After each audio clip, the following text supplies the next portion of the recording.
Ang susunod na programa ay rated PG. Patnubay at gabay ng magulang ay kailangan sa mga batang manonood. Ang ato mga katabang sa panimay, mahinungdanon o mga gimbuhaton, dihasud sa ato mga Pinoyanan. Sila nagmatuto sa ato mga bata. Sila'y nag-andam, naghikay sa ato mga pagkaon. Sila'y nang laba sa ato mga bulingon. Sila'y nang limpyo sa ato mga Pinoyanan.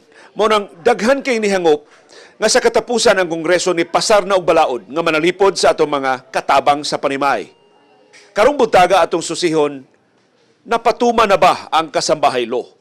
Kumusta man ang implementasyon sa mga probisyon ni ini maong balaod? Napatigbabaw o napanalipda na ba ang katungod sa mga katabang sa panimay? Nakatuma na ba sa mga probisyon ang mga employers? Kini ug uban pa mga pangutana. Karong buntaga atong pangitaan og tubag.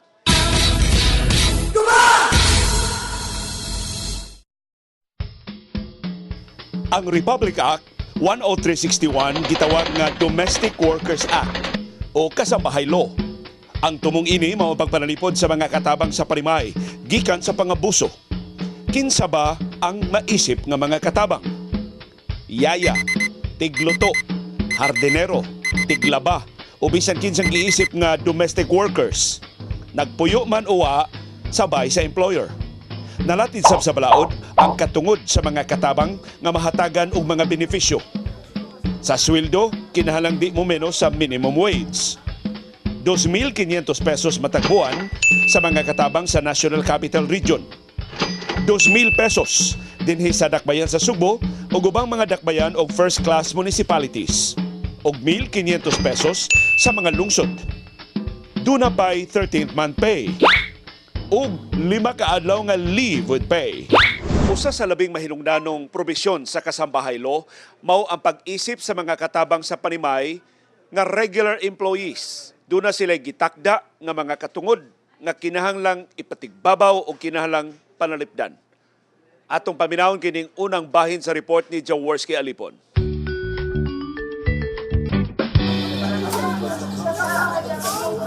Matag adlaw si Agnes mao gisaligan sa iyang amo sa nagkariya mga buluhaton sa panimay. Gani sa among pagduaw kaniya sa Barangay San Roque sa dakbayan sa Sugbo. Amo siyang naabtan nga naghugas pa og plato. 120 pesos ang adlaw ni Agnes ug unom ka adlaw siya nga magtrabaho. Buot pasabot 2,400 pesos ang iyang sweldo sud sa usa ka buwan. Gihatagan sab siya og day off sa iyang amo. Sa adlawng Domingo, mamahimo niyang bisitahon ng iyang mga higala ug pamilya. Balik ramang ko kay kuan man minasunog man mi sa Palma naninda na unta ko. Kuanan siya nga ang kinahanglan sad siya nya ko sa nagkinahanglan. Kuan ka nang mga kasambahilo na mga gipatuman karon? Wala. Wala ka. Nakadungog ko ana pero anang ko nag-interest good. Apan way mga benepisyo si Agnes ubos sa kasambahay law. Importanteng makahatag og kontribusyon ang mga kasambahay ug ilang mga amo ngadto sa SSS, PhilHealth ug Pag-ibig. Butang nga wa na maatiman siyang amo, sanglit limitado ra ang iyang nahibaw-an labot sa kasambahay law. Pero nakakuan ka aning kining kasambahay law, mami, nga mga benepisyo nga ihatag. Oo, naa. Oo. Para nimo unsa man nimo magbugat ra kayo isip sa inyong mga kuan? Dili magud kay ang amo gud usay off and on mangud mi. Say di lang nimo tindaw sa hay kuan ka na Sabado o Domingo wala gid pahuway na sila, pahuway sad mi. Pero unsa man ni mami kining kasambahay law murag nakasabot na ba mo ani unsa ni? Nga nasad sila yung mga benepisyo. Nga mahatag ug unsay atong ikahatag kining amo-amo rag sabot-sabot lang Nes? Oo. Sabot-sabot lang. Maglisod pa in a way nga mahatag ning mga kuan benepisyo. Lahi isa bang sitwasyon ni Jovi. Wa say sweldo kay igo ra sa nga nitabang siyang amo sa tindahan apan may mga benepisyo siya. Bali kung mula ko ang tag-iya ako ibilin sa ilang tindahan. Kaya akong bana, akong bana nagtrabaho sa ila. Sweldo is every time nga naa ka diri. Dili wala sad kay sildo akong bana ra. Bali na namang kanang kuan mo ko sa akong anak sa eskwela. Nya bali ako kanang tawagon na ko nila og wala si ulay mahabilin sa ilang tindahan. Okay, og sa ilang balay. Okay ra man. Ano man? Basta okay ra ko kay kanang tagsaram dili man pero minti at least nisalig sila sa ako ba nga ako mula ko sila ako ijud ibilin. Kay kuan ba kanang mularga sila kanang probinsya na ako jud ilang kuan kay dili ra man ni mao ilang tindahan. Pero nasayod ka ng kasambahay lo. Kanang balawod lapit. O katong naay kanang mga benefits. Sa ay naa naman ko. Agi, gitagaan man jud ko na nila. Sa una pa katong tag-iya ato sa Oo. Oo. Na ako'y kalang sa atong para sa SS sa medical health, sa atong health o naa. Naa ka. Naa. Gikan sa imong amo, Oh, nitabang gikan nimo. atong tag-iya ato. Okay, so padayon day imong contribution. Oo. Gipadayon nila masking kanang extra ra ko ba. Ang tubag sa inyong pangutana. Tukyon o koy-koyon natong napakabana. Ang tubag, tubag! Gawas sa suhulan o mga benepisyo, unsa pay ubang mga katungod sa mga katabang sa parimay nga gitakda sa kasambahay law. Ug unsa may mga pangalagad nga ilang mapaabot gikan sa Department of Labor and Employment ug ubang mga ahensya sa gobyerno. Mao ni ang ikaduhang bahin sa report ni Jaworski Alipon. Kung ang Department of Labor and Employment mao ipasumadahon, gawas sa sweldo ug benepisyo, kinahanglang masiguro sab sa mga employer ang pagkaon, lodging ug privacy alang sa mga kasambahay nga nagpuyo uban nila. Hatagan sab sila sa panahon nga makapahuway, ilabi na kung may mga sakit. This should be provided a quarter. No? This should be allowed to use. This should be given privacy, accorded privacy in the household, and then this should be given also decent meal, no? 3 times a day, taking into consideration the religious beliefs and cultural practices of the kasambahay. Then sleeping condition, they should be provided a humane sleeping conditions that respects persons' privacy. In those violations, if they are committed for the first offense, they will pay a fine of 10,000. Then second offense, 20,000. Third offense, 30,000. Then 40,000 sa fourth and succeeding offenses. And for violations committed against working children. Di sablimtan nga sa pagpangempleyo ug katabang, angay nga may kontrata di nakabutang ang mga mahinungdanong benepisyo sa mga katabang.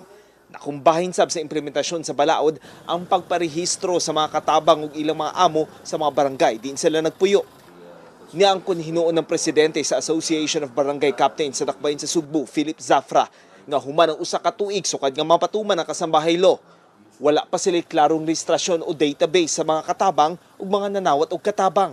Kay imo magyud nang i-house to house para gyud masiguro nimo. Bisan gay naa sa mga slum areas, naasad sila katabang, no? So mo na para lang gyud wa kay mga kaligtaan, tanan gyud balay. So considering pila ni ka household, like for example, in Tisa alone, natin may mga 45,000 household. Ikaduha, the limited number of our personnel set. Then ikatulo, kanang balay nga ang amo puro na trabaho. Iya di sad magpasud ang katabang kay mahadlok, mo kuan ba kag enough time to explain at least mo na magdagi og ID ana tanan, but nevertheless kay bisag na pay ID di gisagid mo saling. So in that case ako sa ibilin lang ang kuan ang questionnaire. So before August ended, we had the implementing rules. So from then on, until such time that the implementation should be fully realized. It's now the call of the different regional offices, no, to make sure, no, that we will have a thorough monitoring of all kasambahays. The barangay official or the barangay government will be coming up with under DILG, because this is a joint effort of DILG, DSWD, DOLE. The DILG through the barangays will keep a registry of kasambahay in their barangays. Kuha gid nato ang tibuok gyud picture kung pila gid kabo katabang sa usa ka barangay, kay murag maimo mo sa nang maisip nga siguro inana ka progressive na akong barangay kay mag-afford naman sila sweldo o katabang, no? So ang economic status nimo sa mga imong constituente imo sang mag-gauge based on that aspect. Sa Dakbayan sa Sugbo, gigahinan og pondo ang pagpahigayon og mga seminar pag-edukar sa mga katabang ug ilang mga amo. Matod sa focal person sa Gender and Development Section sa Barangay San Roque, kung striktong ipatuman ang balaod, daghan na makalapas ini. Panilitan kay nagseminar namin no sa sa City Hall. Ang mahadlok sila musudta kana ang employer mahadlok dili kay tungod ang ilang hunahuna nga basin kabaw ka sa uban nga mga employer na may murag bati no nga employer so murag mahadlok sila nga musumbong ni na madaot mi so sayop to kay wa man sila kay baw nga ang gidipinsahan sila og ang sila both sides ang gidipinsahan so mo nang sa akong God plan na ay orientation sa kasambaylo. Nya sila sa dang employer kinahanglan sa dog explanation. Laing kamatuuran sab mahitungod sa kasambahilo. Walay igong mekanismo ang gobyerno pagsuta kung napatuman ba ang mga nalatid sa balaod. We were even thinking of coming up with a unified form so that in one form will be the registry of the kasambahay under the three agencies. So this hasn't been finalized yet, but the instruction is there will be a start-up registration which will be done either in the municipal hall or plaza.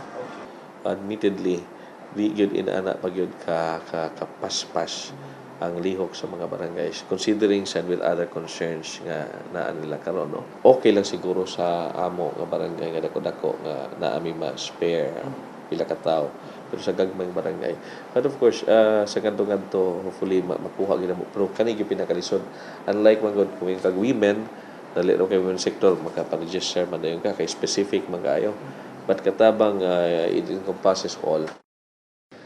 May implementing rules and regulation na ang balaod. Ang pantungod sa mga limitasyon, dawa kiningipon. Unsaon ba nga mabati sa mga katabang ang kalambuan sa ilang kahimtang kung ang tubag sila mga yangungo, wa pa maklaro pag-implementar. George Calipon, ABS-CBN News. Ang tubag sa iyong pangutana, ugoy koyon natong napakabana.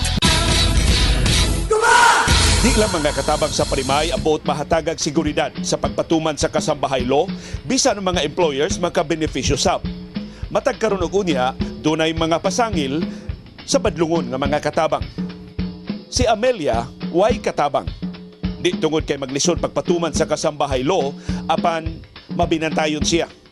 Di mo risgo kay tiyaling maka-timing og abusadong katabang. Ang kana manggon kasagaran manggon kasambahay di man gud may makakuha og taga dinhi pud lagyo nya simbako ba nya manghilabot manguan mo nay usa gyud kabutang pud. Ni ay pipila ka mga eksena pagmatuod nga ang kabalaka ni Amelia dunay sukaranan.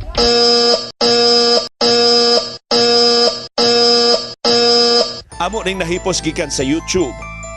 Ni ay katabang gipaslakag kutsara ang baba sa iyang pasyente nga idara na babae. Nakuhaan ni sa CCTV. Wa pa makontento ang katabang, gikusi ang ilong sa iyang employer nga babae samtang gipugos pagpakaon. Nasamad ang naong ug nabunog ang kamot sa babae. Ning laing video, laing katabang nangunay pagbaltrato sa giatiman niyang 2 anyos nga masuso. Gikusog pag-uyog ang duyan nga gikatulgan sa masuso. Laing masususab, giabuso ning iyang yaya samtang wa ang employer. Di lang kausa, makapila na kahigayon nga natuhan siya sa CCTV. Diya say katabang gilambigit sa kamatayon sa iyang employer nga babae sa Bataan, Hulyo sa niagi tuig. Gipasangilan pang nangawat ang katabang sa wa papatya ang employer.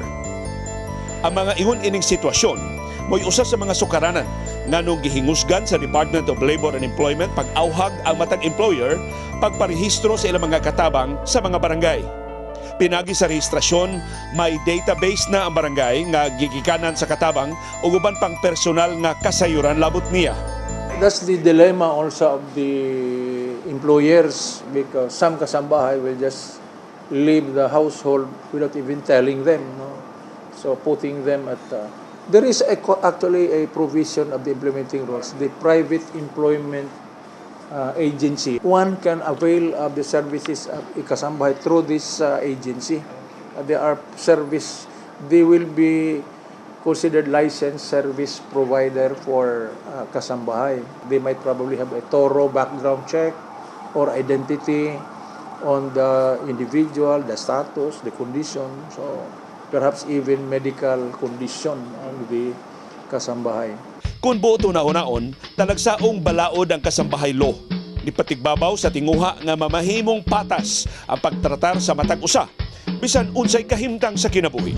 Sama sa ubang maayo mga balaod sa gobyerno, ang labing dakong pangutana mahitungod sa kasambahay law mapatuman ba ni sa Department of Labor and Employment ug sa ubang mga ahensya sa gobyerno.